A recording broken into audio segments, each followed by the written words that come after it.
欧洲维吾尔研究所主席迪利诺尔女士会见了巴黎副市长。迪利诺尔女士在脸书上的一份声明中说，今天上午我在巴黎市政府会见了巴黎副市长，我们讨论了为欧洲维吾尔学院寻找一席之地的紧迫性，以及巴黎市政府为保护维吾尔族语言和文化所做的努力。我相信很快就会有积极的结果。最近，法国越来越多的组织和个人关注维吾尔人大屠杀。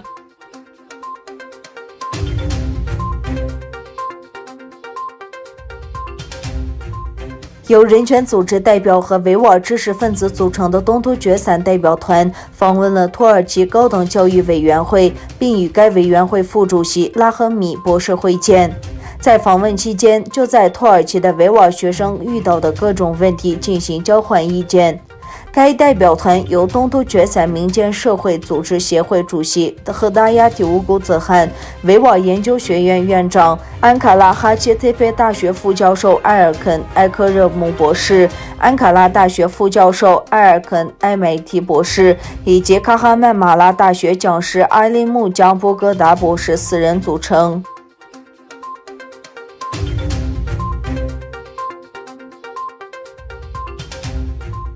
总部设在日本的东突厥散人民协会继续努力加强对被中国关押并带到集中营的维吾尔人的亲属作证工作，并向世界展示中国占领者的真实面目。据该协会负责人介绍，东突厥散人民协会收集了在集中营中拘留、杀害或被失踪的维吾尔人的信息，并翻译成多种语言，同时向135个国家领导人、政党领导人、国际和地方人权组织发送了请愿书和信件。日本东突厥散人民协会会长阿布德拉赫曼哈桑表示，发给各个组织和个人的请愿书和信件已超过10万。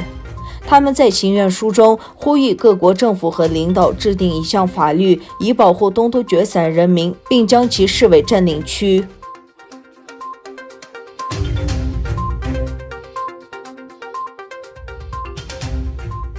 9月12日，维吾尔组织在南澳大利亚举行了东突厥散文化展览活动。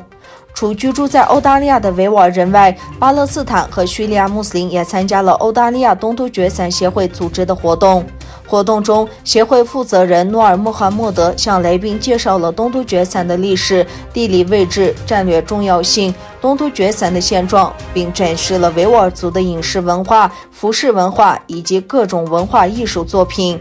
该活动从9月12日至13日持续了2天。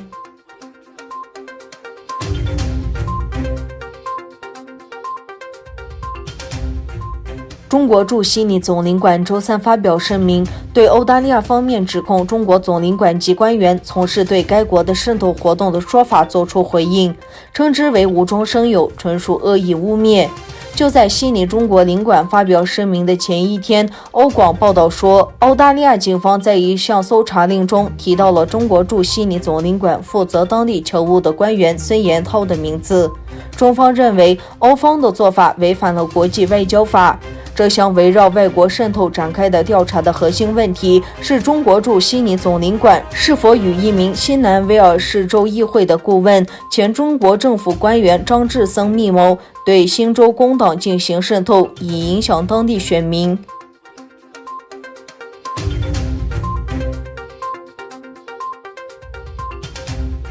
据路透社当地时间9月16日报道，土耳其卫生部表示，中国武汉病毒疫苗3期临床实验在土耳其启动。土耳其卫生部长科卡在新闻发布会上说，中国疫苗3期临床实验已在土耳其启动。首次接种中国疫苗的是来自哈希德佩大学的3名医护人员，他们自愿参加了实验。科卡还补充说，土耳其将继续尝试研发疫苗。同时，另一家中国国家生物科技集团也获取了在塞尔维亚和巴基斯坦进行第3阶段实验的许可。